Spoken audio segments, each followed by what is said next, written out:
to this year's Seamus Heaney Awards and the launch of our new anthology, Compass. And, well, what do I say? It's been 3 or 4 years since we've been down here, and something got in the way. What was it now? What was it? Oh, yes. And this morning it struck me that as I tried to find a suit that might fit, I thought of this. My COVID pounds have turned to stones, but it seems I'm not alone. It's been over 3 years since we've all been here. So folks, will you join me in a rousing cheer? Yeah!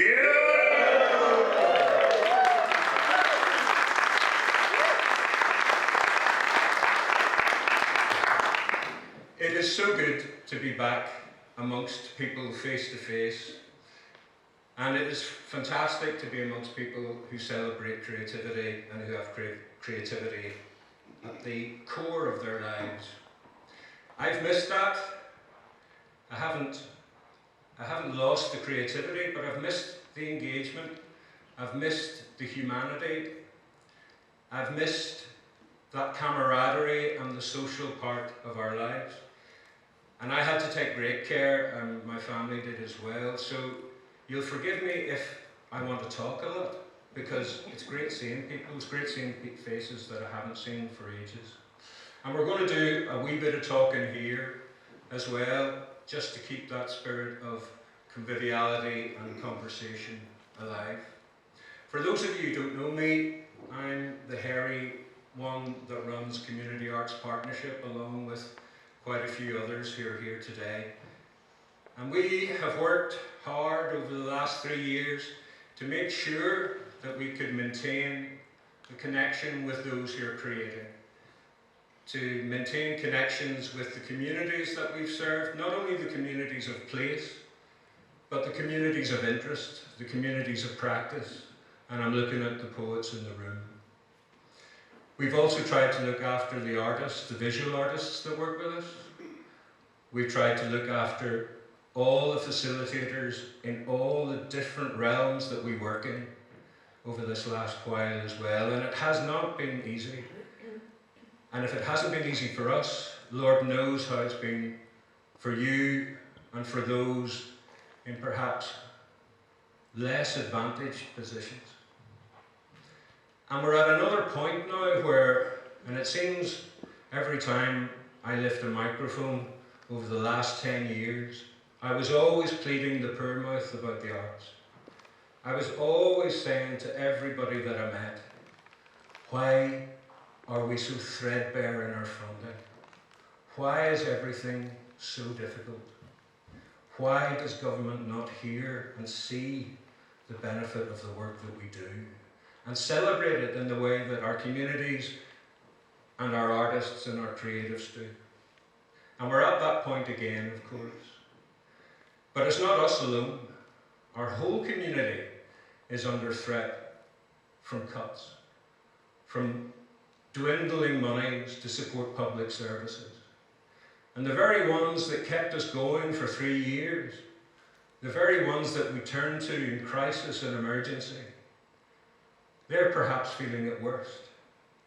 And I'm thinking about all those that work in our incredible institution of the NHS, that have been there, stalwarts, through one of the most difficult, terrible, ongoing tragedies.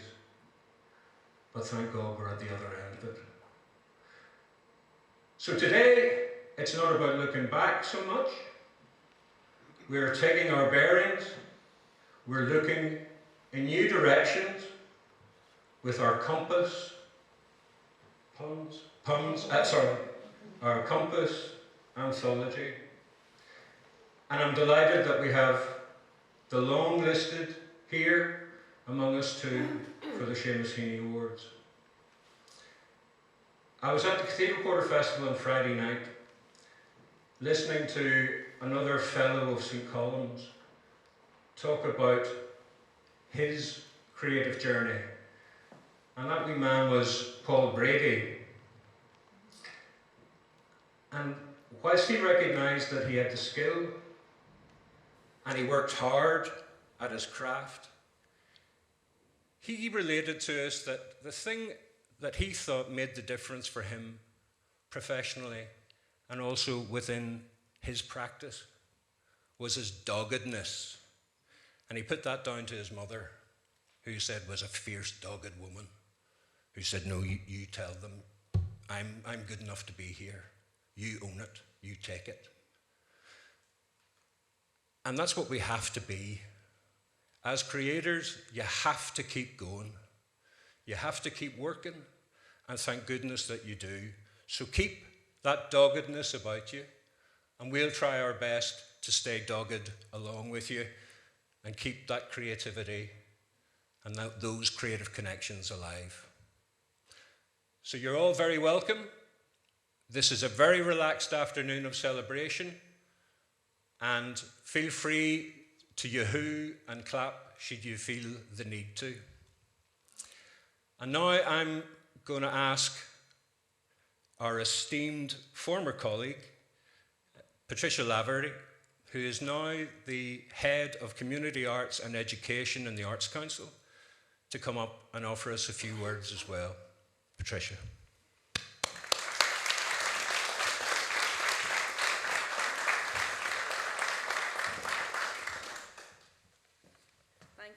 Thank you, Conor. Absolutely delighted to be here. And as Conor said, I had the privilege of working with Community Arts Partnership, which was then New Belfast, many years ago. And I feel it's really set me on my way as a creative person, and I remain very passionate, obviously, about the arts and about community arts. And I thank Conor and the team and Josh for setting me on the right path. So just a few words. Delighted to be with you today as we celebrate the launch of the Community Art Partnership 2023 Poetry Anthology Compass, and look forward to the customary anticipation of who has won this year's honour of the Seamus Heaney Award for New Writing. I want to thank Community Arts Partnership for organising this award. The idea originated with CAP and has been sustained over the last decade by the organisation's resources, commitment, personnel and skills. CAP is, as you will know, the lead network organisation for the development of community arts across Northern Ireland. Their invaluable work enables the widest range of opportunities for people and groups and communities to engage with the arts. The Seamus Heaney Award recognises the highest level of individual excellence and achievement, and also recognises the programme of community support, which through the workshops and masterclasses helps to unlock new and emerging talent. The award is one of the flagship events of the Community Arts Partnership's wider literature and verbal arts programme, including the Poetry in Motion project, which places professional poets in schools and in community settings. Young and old from all backgrounds and of all abilities can connect through poetry and take their writing to the next level. The importance of these values is underscored by the decision by Heaney's family to lend his name to the award. We all thank the family, particularly his widow, Mary, for continued support. Seamus Heaney himself took part in the programme in 2001. His poem, Catechism, appears in the inaugural publication, You Can't Eat Flags for Breakfast, and I remember it well. We now celebrate the 22nd anthology from Poetry in Motion and the 9th Seamus Heaney Award for New Writing. The Arts Council, as the principal funder for the Community Arts Partnership through our National Lottery funds, is proud to continue to support the excellent and important work that this organisation does. I want to thank Conor Shields and his team, the coordinator and the poet facilitators who worked with community groups, helping develop their work. And to the shortlisted poets and all those in this wonderful anthology, I extend the Arts Council's congratulations. But it is important to say that the process, and that is the exchange of words, often for the very first time, and the practice of poetry should itself be celebrated. I congratulate everyone who wrote a poem and submitted. It is in the spirit of the award that the powerful affirmation of creativity is saluted. Congratulations, everyone, and thank you.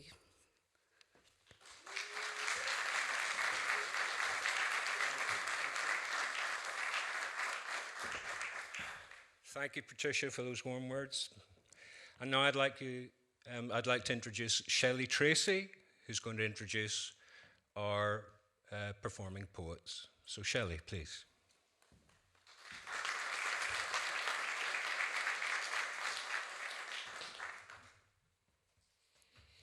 So now we're in for a treat because each of the long-listed poets is going to come up and share their poems with us. And we're going to start with Michelle Dennehy, who has not one but 2 poems on the long list.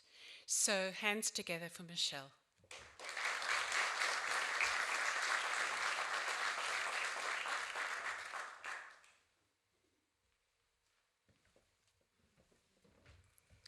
Not to blow my own trumpet, but I actually have 3 on it. So I hope I'll not be keeping you longer than you would desire. Thank you, Shelley.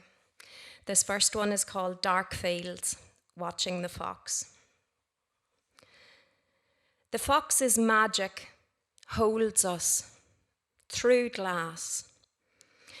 Each of my senses strains to crack from smooth, civilized skin, longs to plunge into the wild thing, her red rump a metronome of appetite as she raids the cat's bowl. The rarest sting of happiness this, the small fox close, you closer still, both of us recalling dark fields' freedom, both of us staying put. Bowl emptied, she leaves, lopes the lane, never looks back. She doesn't know we are in the world. Thank you.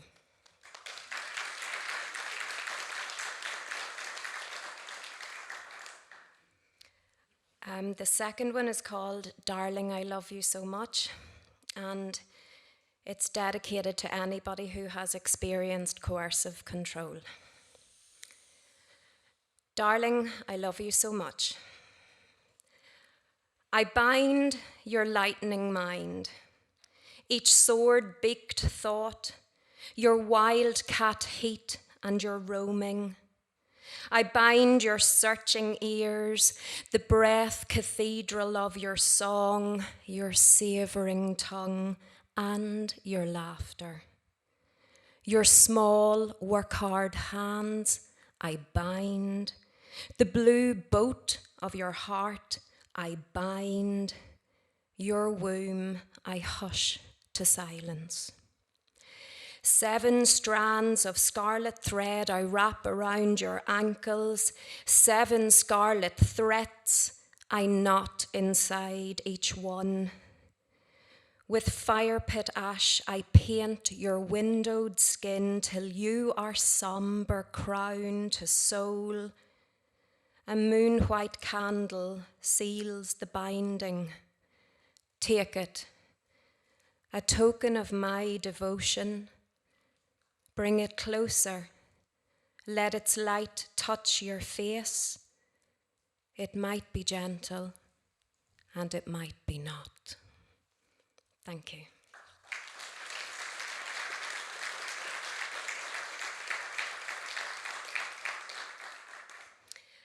And this final one is called Grieving the Lost Language of My Grandmothers. To speak with salmon, streams and stars, I stretch my stolen mouth. Words stumble, enemy seeded, wrong curved, a bastard garden of steel-stayed sounds.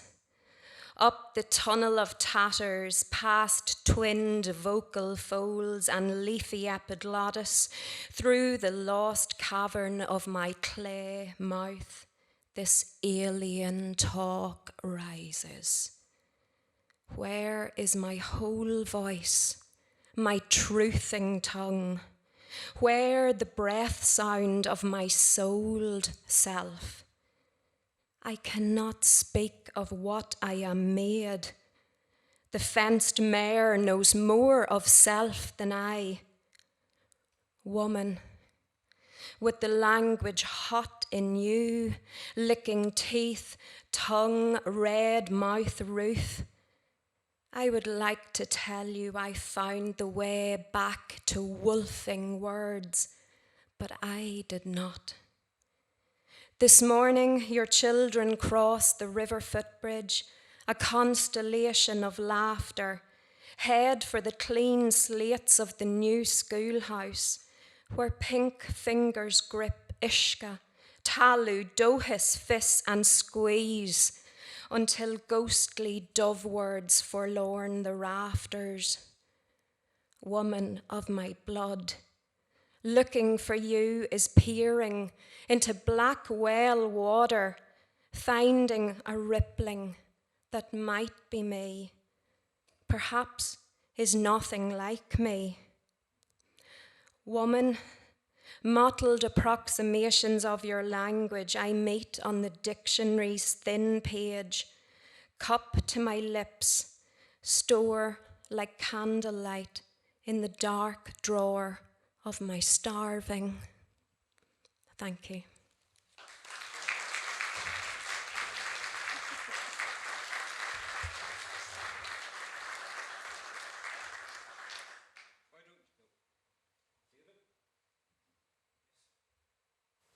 Sorry.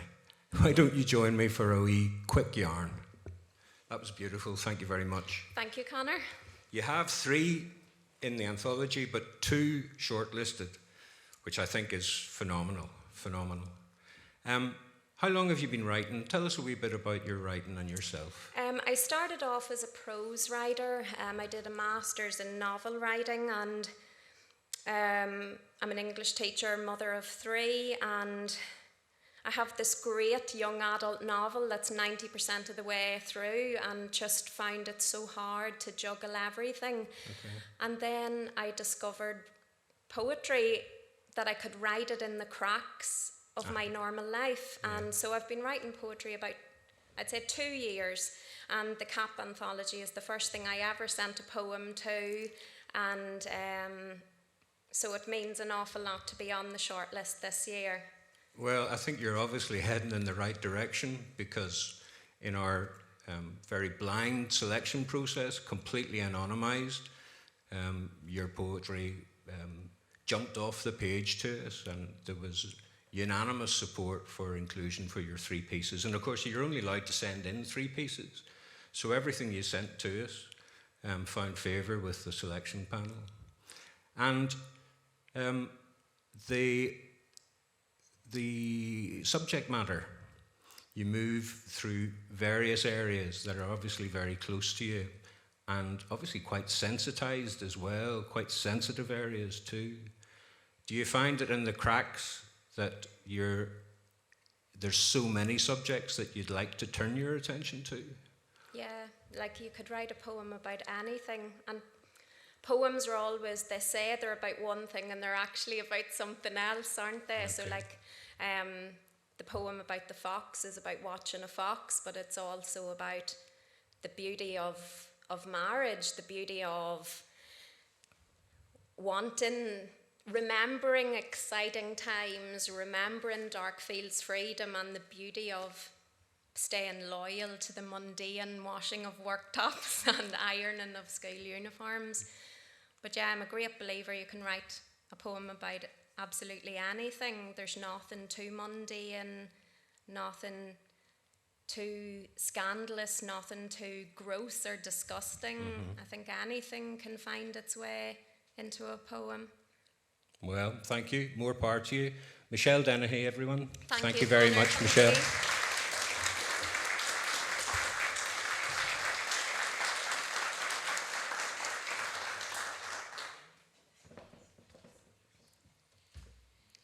So our next treat is coming from Marion Clark, and I just want to say before Marion comes up that she is one of the facilitators on our Poetry in Motion Schools program, and the poetry that she inspires in the pupils is absolutely wonderful. Thank you, Marion, for your contribution to that program.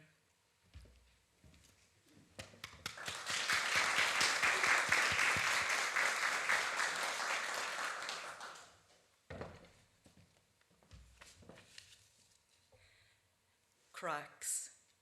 On the railway platform, more talk of variant cases. Bone moon, whirring blades overhead. Icy shock, a dinghy filling up with night. Marine snow, not a sound as they all fall down. Another school shooting, tattooed stars on the gunman's hand. Meteor shower, we plan to wreck the universe next. Amber sunset, the world also burning. The thrum of 100 sick birds, departure day. No hint of light, even the kintsugi is broken. Thank you.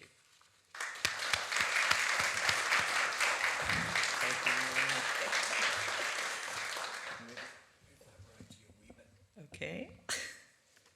A long time no see, Marion. Yep, good to see you again. And great to see you. And you and himself made the trip up from Rostrevor today, Warren did you? Point. From Warren Point Yeah, today. yeah. I knew you were down that direction somewhere. Not too far. So well done. Congratulations Thank you. on getting onto the long list and indeed the short list. Big surprise.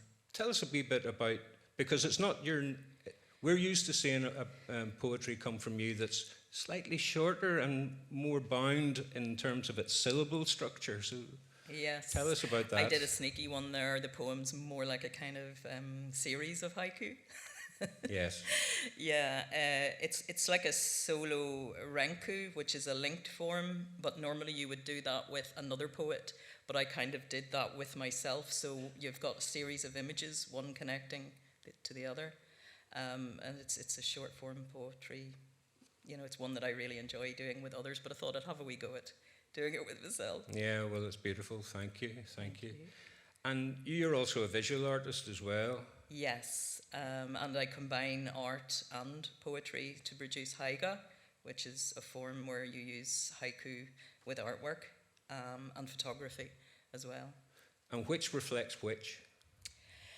In terms of the haiga, usually the words come after the image. It's the image that inspires it, or a photograph.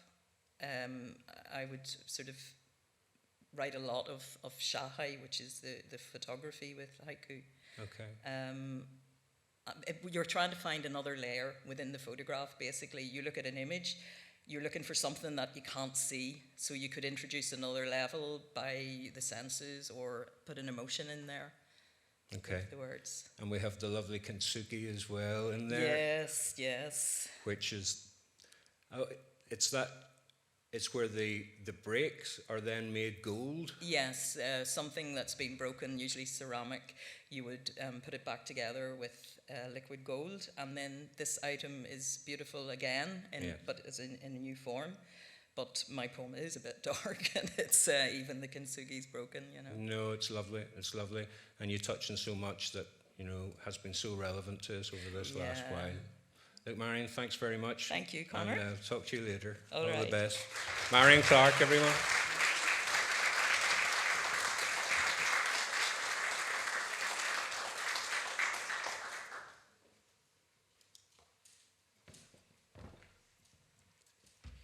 And I have pleasure in calling up our next poet, Wendy Cinnamon. Thank you.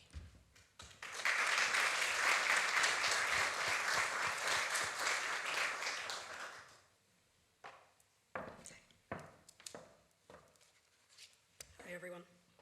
Apologies for the scratchy voice. I'm just getting over a nasty cold, so bear with me.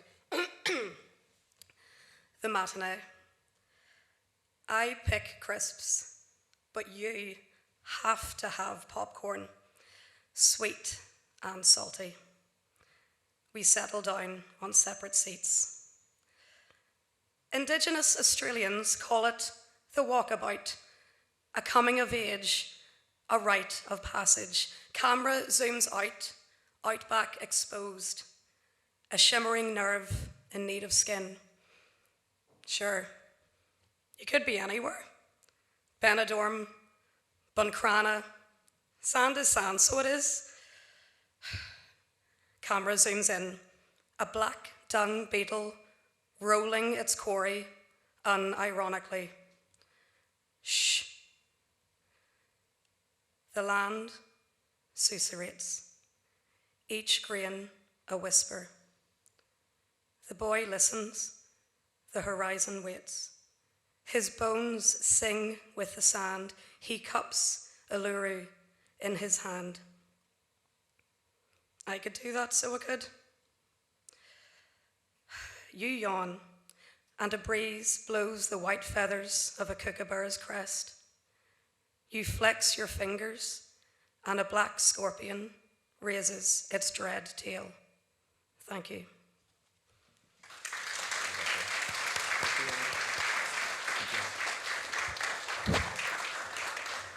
That was lovely and well done. Congratulations on the poem. Thanks, Connor. Tell us a wee bit about it there.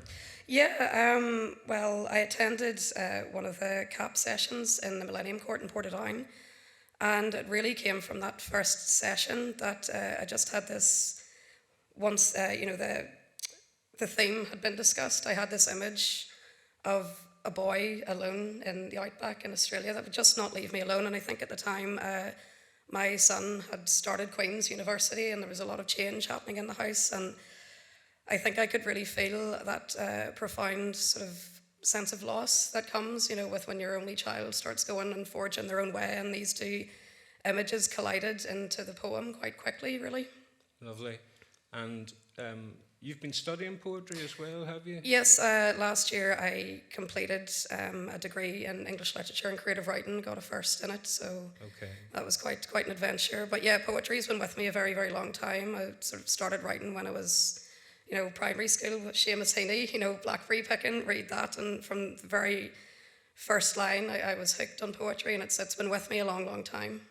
And who was the poet with you there in the Millennium Court when you were attending? Oh, it was Mortel McPartland. Mortel McPartland. Yeah, it was a lovely lady. Yeah, she helped me get that poem out of me. I think it was fantastic. It was a great 3 weeks. Yeah.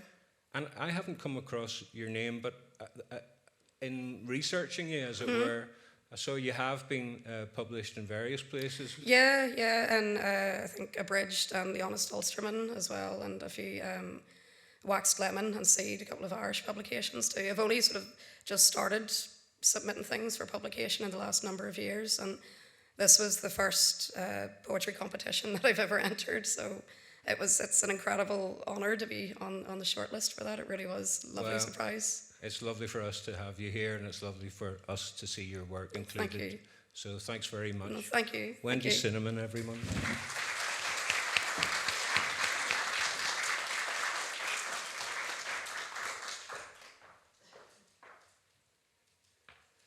We'll keep you fit, Shelley, eh?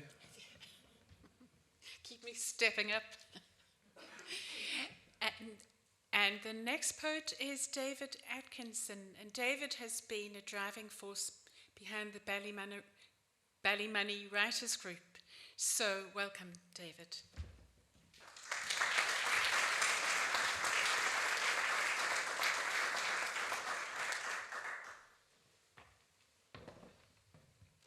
Shelley, thank you, Connor. Hello, everybody. This piece is called trees with no leaves are still trees. I took you to therapy twice a month on a Wednesday, and while you talked to a stranger, I walked and watched trees go from bud to leaf to bare to bud. I learned not to ask you how it went. I took you to McDonald's and didn't get upset about the food that was left, but was grateful for the food that was eaten. I learned not to ask you about your weight.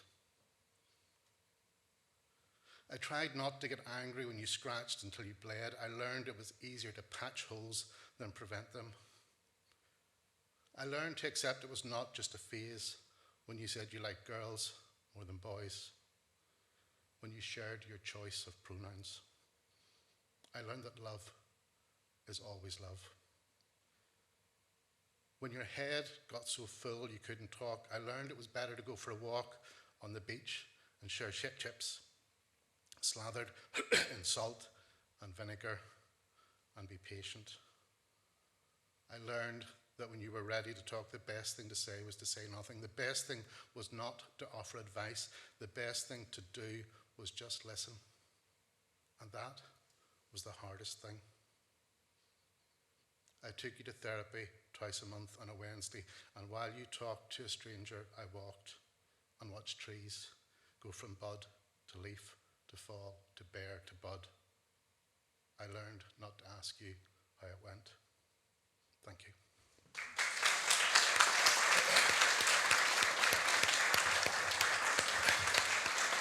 Good man, David. That was lovely. Thank you. And congratulations on inclusion in the anthology and also obviously on the shortened lists. Delighted. Tell us a wee bit about you and your poetry journey. I've been writing poetry for about 25 years now. I started writing poetry. I bought a book of photographs by a guy called Paul Seawright. I know Paul, you actually. probably know. And in the book there was a poem by Kieran Carson. And when I was at school, I think teachers put me off poetry at school, to be honest. Right. And I read that poem, and it was. I'm from Belfast, and it was an urban set poem, and I kind of, and then went out and bought the book, and then I started to read more, and then I started to write from it, and the journey has just kind of continued from there. Yeah. And Shelley alluded to the fact that you're in the Ballymoney Writers Group. Yeah. Have you been kind of convening that group for a while? We've been convening the group for a while. We had no facilitators. We self-facilitated the group for a while. I've edited and published 4 of their anthologies, which was great. We had our first one just out there just before Christmas. And it's great to see. We've had people come and people go, but the group is still going 25 years. I didn't start it, but I was there not far from the start, so 25 years later, it's still going strong and inspiring new people to write and create brilliant pieces. And many of them have been included in previous CAP anthologies, published elsewhere, with playwrights, with people writing novels. It's an amazing group of people. Well, they need somebody amazing to convene those sorts of groups as well and to keep things moving. So fair play to you. You're obviously that man with that job. Like, incredibly sensitive poem that you gave us as well. Without going too deeply into it, just give us a wee flavour of where you were when you were writing that. I don't know if anybody's familiar with a podcast called Poetry Unbound. Patrick O'Tuma does it, and it's brilliant. And there was a poem in there by Molly Toomey called The Drop-Off. And it was a poem about her. She has an eating disorder. It was a poem about her father taking her to the clinic. And one of my own children is struggling with their own mental health. And I kind of put myself in the father's shoes and thought about our own journey and the things that I've learned about mental health along the way, that you make mistakes and you get things wrong. So, and whilst parts of the poem are sensitive and dark, I think there's a hope in the end of it that the trees eventually come back into bud again and the leaves come back, and that what seems dark and bare can change. Well, we really enjoyed it. Thank you for being so generous with your work as well, and with those thoughts, and sharing something of your family too. And well done. Everybody, David Atkinson. Thank you very much.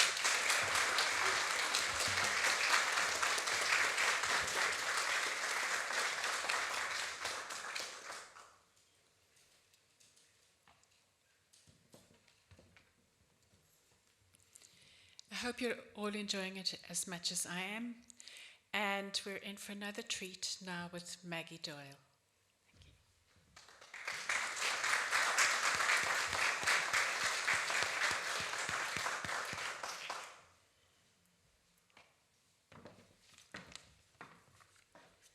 Hello.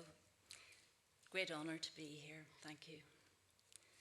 The ponies. I heard them first in a frozen dream, nickering at my window, shuddering in the frostlight. 2 piebalds and an ebony prince, prancing in the pale dawn. I saw them shake the moon off their manes, toss it onto the mountain, start the chase across the eastern slopes, crashing over gorse, their eyes ablaze, nostrils full of fire. I followed them through the flashing water pouring through the moss and haws, hoof-struck, pony-drunk, trailing their banners across the sky. I reached out to them on the melting summit, the granite water sloping southwards. The snorting prince stepped forward, the planets boiling in his wild eyes. Thank you.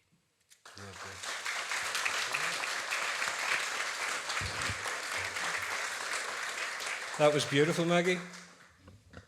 Thank you. You're very welcome. And I was told earlier on that you have a cousin that's won this award before. Jim, he's there. Oh, he's over there, Jim McElroy. So there's something in the water, or perhaps in the ground where you're from. Where are you from? Whereabouts are some of those landscapes that you talk of? Where might they be reflected? Yeah, well, Jim and I suppose, are both from a little townland called Dakemet, which is in the Dramara Hills in County Down. Okay. And like many small townlands, we went to a small rural primary school, 2 teachers, 2 classrooms, who at different stages, I think, instilled a love of poetry in our lives. So Dakemet means lookout post or good viewing, and from the summit of that mountain you have a 360-degree view of the 6 counties, and okay. It's an inspirational landscape. And is your poem taken directly from seeing 2 ponies within that landscape? Yes, there are ponies up on the mountain, and I've seen them often when I'm walking, and they're in the way that horses have that lovely kind of wild energy about them. They're just, sometimes, I know this is going to sound odd, I almost wonder, did I really see them at all? Are they there? And this poem began in a dream about seeing those ponies, and okay. I had to sit up and start writing when I kind of heard what I thought they were trying to say, which is essentially about paying attention to our precious planet and the landscape, and to be aware of what's happening, and just pay attention, as I think the great poet Mary Oliver said. Well, you obviously were paying attention, and you're very attentive to other forms of artistry as well, because you have, it's Maggie's farm that we know as well, isn't it? Is that your place? Yes, Maggie's Farm is a small venue built in the farmyard of the old farm where I grew up in Dakemet. And 3 years ago, my husband and I moved back there to live, and built a new house and converted a barn into a small performance space, mostly for jazz, but also for poetry and performing arts. And it's just become, in the most unlikely of settings, on the side of a mountain in the Dramara Hills, a bit of a wee cultural hub. Yeah. Well, congratulations on that. And thank congratulations you. On the ponies as well, and thank you. Thanks very much, Colin. Maggie Doyle, everyone.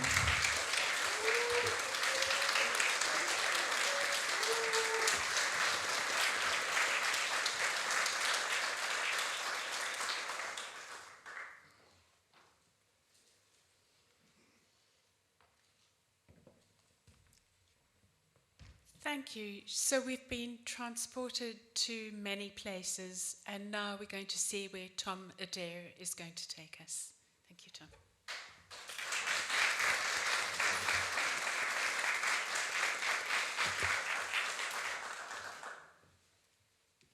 Not being transported to Australia, I hope. Before I read this, I just want to give you a couple of words of explanation. It is a snapshot of a moment, so it's short.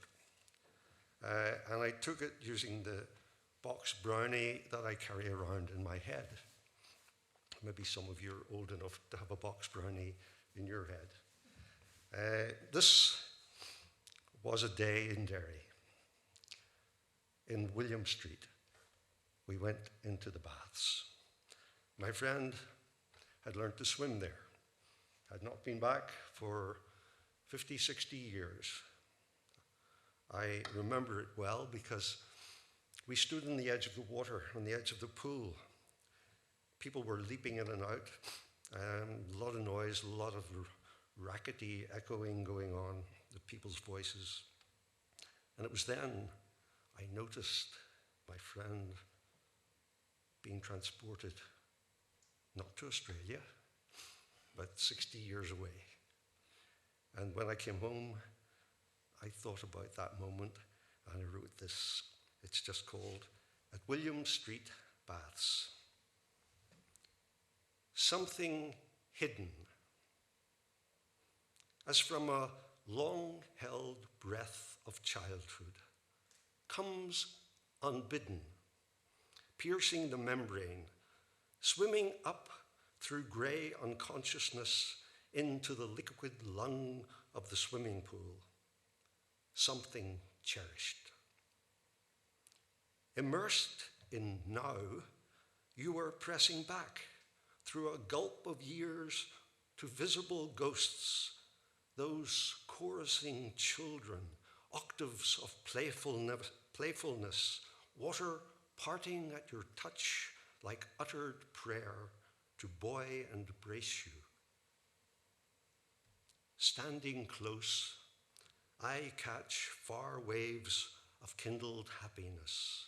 Your smile, the aqua vita of what it is to be rebirthed, weightless as memory or sacrament, hatched in air, like love's departure now returned, as though to make the future sing. That's it.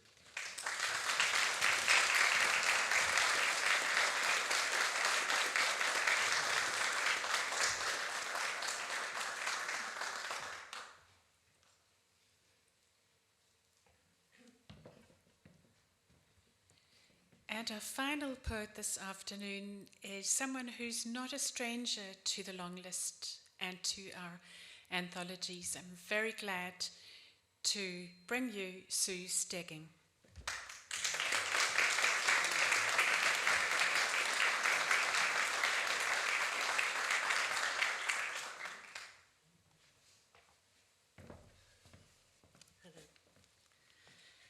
This is called 4 Stories About the Same Crows. 1. A morning shout of crows, homes in on pines, I've seen them colonize at dusk.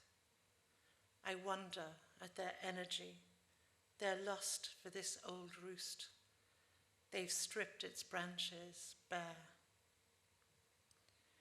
Their black armada makes me think of refugees, of hawks as swooping border guards, chased off by fearless crows. These birds would never, rudderless, be humbled at the pier. 2. Crows' noisy joy turns reprimand. They tell me we are sad land things to traffic friends, scorch earth, smash homes to ash, make refugees. Why not, like them, mix roosts to learn and teach new ways, share memories memorials, find mates. 3. Crows choose tall trees, the pine, the oak, select high forking branches for their nests, the way that human builders once picked oak and sailors chose the fir for masts. We don't see woods that way, but plant haphazard here and there. We call trees carbon capture now and hope it's for the best. 4.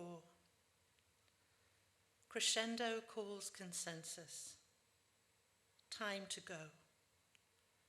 They loft their wild black sails and soar. Thank you. And I'm just going to creep away.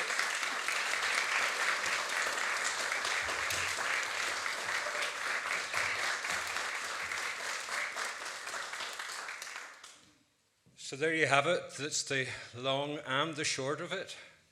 And I think you'll agree that a fantastic array of beautiful poetry, very tenderly and excellently delivered this afternoon. So well done to each and every one of you. Give them another round of applause, please.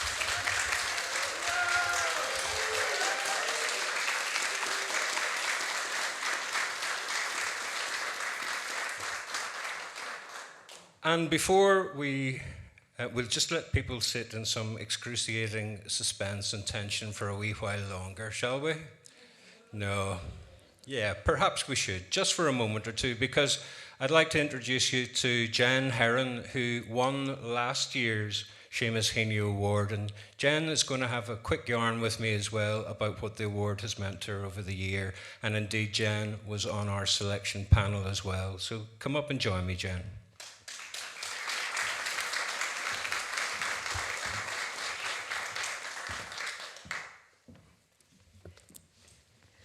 Hi Connor, hello everyone.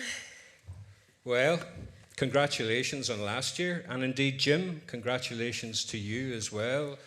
You didn't get to have this experience, nor did Jim.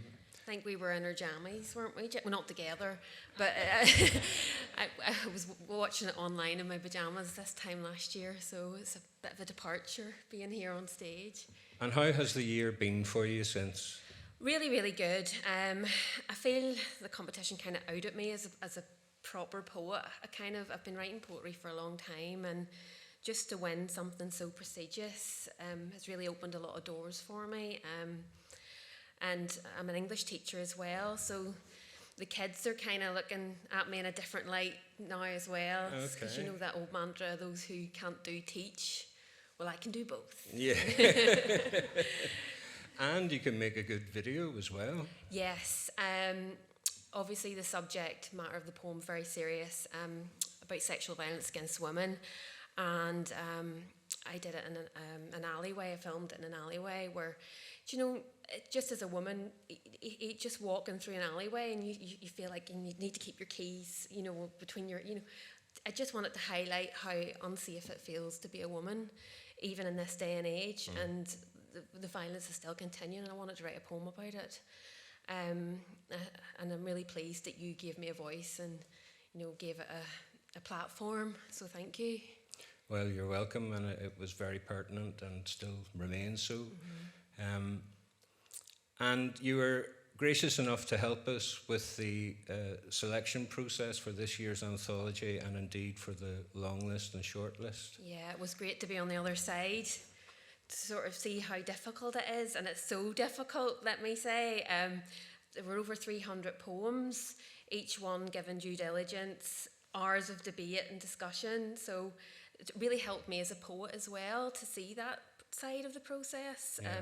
So a massive congratulations to all of you. We really loved reading your poems, and it was an absolute treat.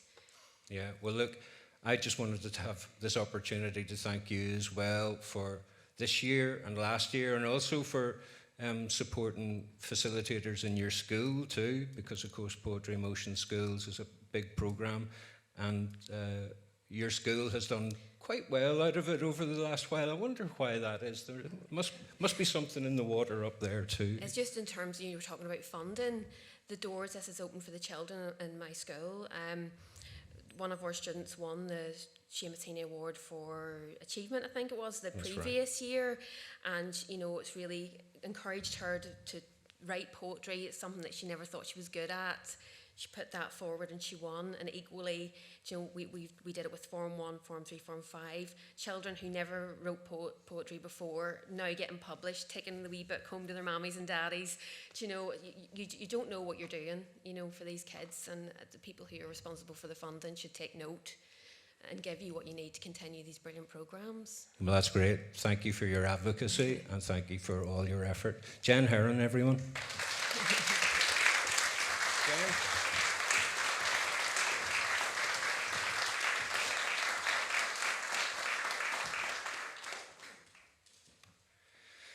Now, we don't have any drums or drum roll, but it's that part of the afternoon where we come to the winners and runners-up. So let me say on behalf of that panel that it was an incredibly difficult decision, one that Jen and I and the two others on the selection panel took some time, some considerable time over. But I'd like to ask the runner-up in the Seamus Heaney Awards 2023 to step forward and to come to the lectern. And the runner-up this year is Marion Clark.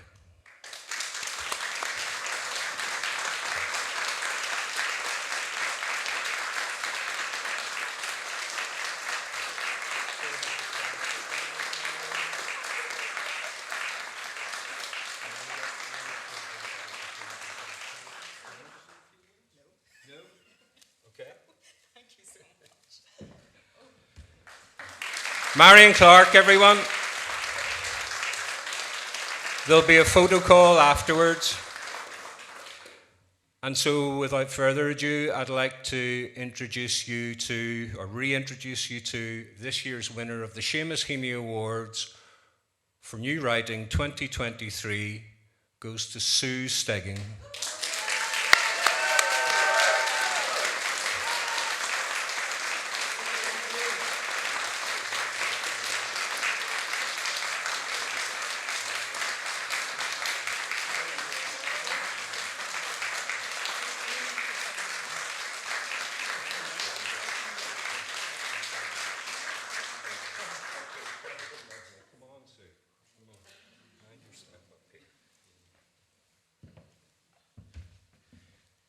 I refused to be interviewed earlier because I feel like I'm so new to this. I am seriously beyond surprised and very, very grateful to have written something that meant something to some other people, which is really, I guess, what the whole process is about. Yeah? It is. So would you reprise it for us? If I got your... Yeah? Yes. Okay.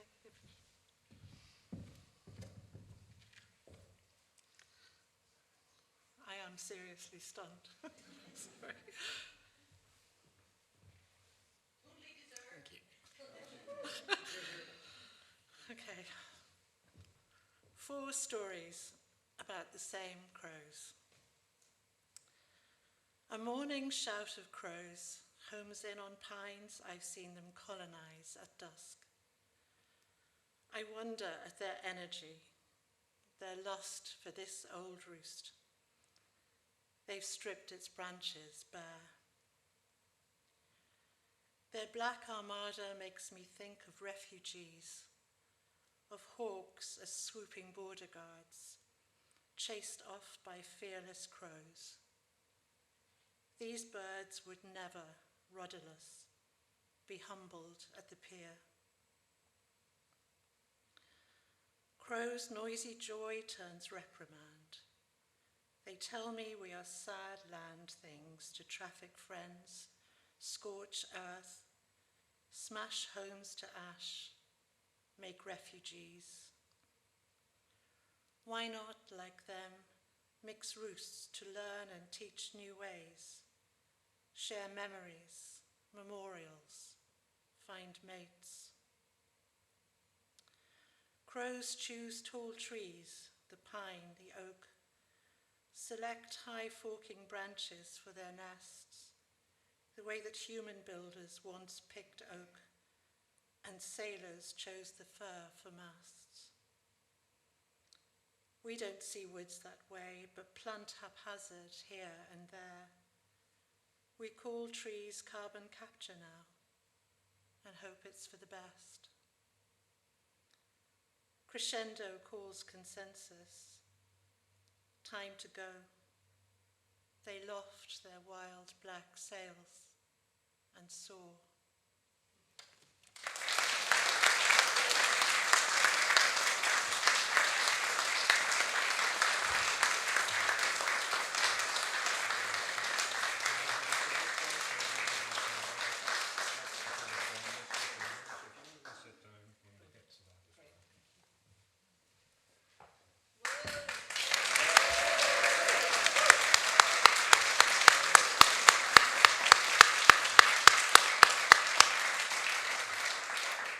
Well, there you have it. After an hiatus, we're here again. I can feel the excitement and the shock over there, and congratulations to all of you. It was a very, very hard decision to arrive at, to pick those two as runner-up and winner, but fabulous work from each and every one of you. So once again, I would ask you to applaud all the long list, please.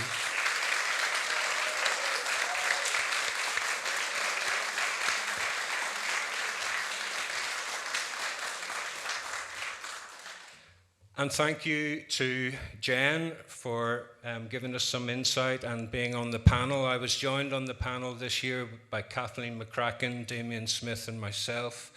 And of course, I have to thank each of them for really hard work. There's a lot of work to go through, a lot of poetry in quite a compressed time.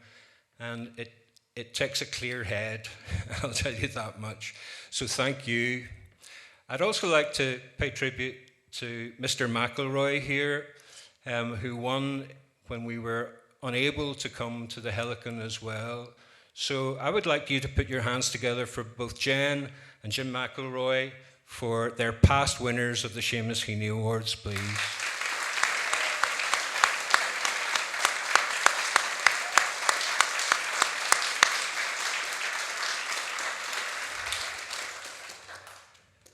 I'd like to thank my old friend Patricia Lavery for coming here today. The Arts Council have been stalwart supporters of Community Arts Partnership down the years, and indeed were very swift to support us with our suggestion of the Seamus Heaney Award in the immediate aftermath of his sad demise. And we got in contact with Mary, and the Arts Council really helped us to make it so, recognising that Seamus had great connection into the community and had supported our endeavours in the past. So thank you, Arts Council. And we wait as an organisation with bated breath to find out what our annual funding will be, and I'm assured that we're going to find out soon, which is great. That'll lead to a happy bank holiday Monday or Tuesday. So thank you, Patricia. Again, we're an organisation of people, and I couldn't do the work that I do without the help of people around me. In terms of poetry, first and foremost, that's the good Dr. Shelley Tracy. So I'd like you to put your hands together for our coordinator of our literature and verbal arts programs, Dr. Shelley Tracy.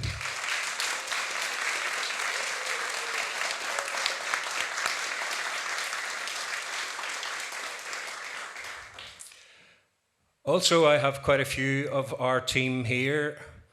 A young man who does everything.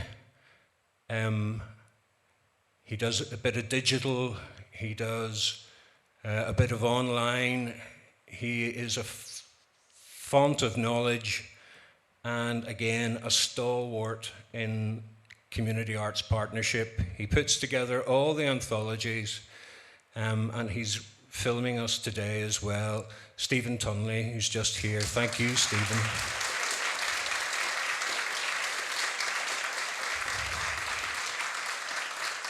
We have another colleague at the top of the stairs, a young man whom I worked with over 20 years ago in pulling together what was the largest single community arts award way back in 2003. And he has returned from across the Sheugh, the big Sheugh, not the wee one that brings you to England, but the one that takes you across the United States.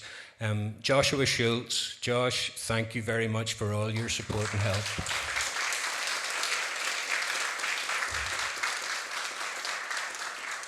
And outside the door, I think we have two more of the Community Arts Partnership stalwarts too. Gordon Hewitt will be helping out selling the books, so if you have contributed, he'll be the one helping you with that, and he'll be aided and abetted by our other great coordinator, Carol Kane. Again, we couldn't do the work that we do in community without having people who understand the dynamics of community, the needs of community, and also have that means of talking to people. It's very crucial in the work that we do, and of course, it's crucial in anything expressive. You need to find ways to communicate.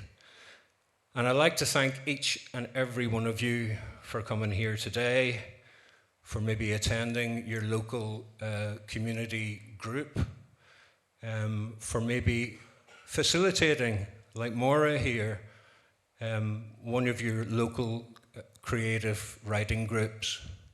And thank you for turning up to support these fabulous people who've shown us that poetry is alive and well in this part of the world, and I'm sure Seamus would agree. Thank you very, very much. There'll be a photo call now.